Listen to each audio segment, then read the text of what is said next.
The fearful avoidant will punish you with silence. If they don't like what you're doing, they're just going to clear out and leave you guessing.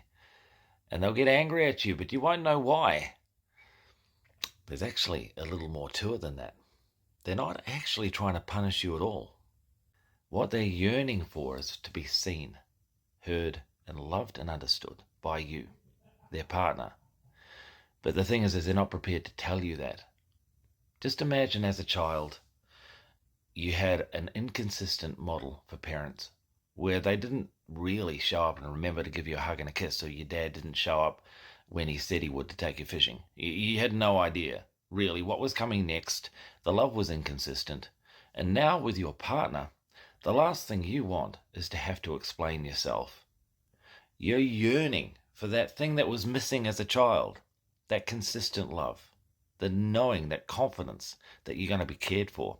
And you want that provided to you through your partner.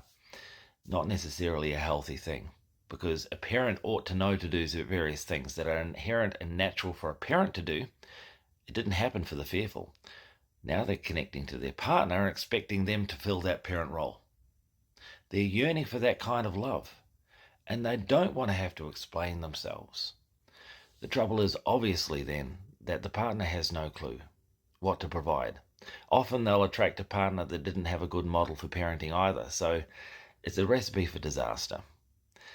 In the end, the fearful has to deal with that childhood wound, with that child that was repressed, that denied itself the feelings of grief of not having a parent that was consistent. Once it's allowed that grief to flow and pass through, it can gain a confidence that it doesn't need various things from a partner that it was looking for. They may feel more comfortable, more safe to express, but only until they're familiar and aware of the pattern that exists as a child. So if you ask a healed fearful avoidant, what are they doing when they're silent? It's not punishing at all. What they're doing is pulling back enough to be seen. They're giving silence so that there's space enough to be noticed. Hey, notice me over here. I have a need. I don't want to have to tell you what it is, but if you look and ask and pay attention to me, you'll see it.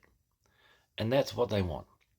As unreasonable and unrealistic as that is, it's a very romantic idea coming from them that they just want love, just like everyone else. They just have an odd way, a tilted way due to their wounds of expressing it.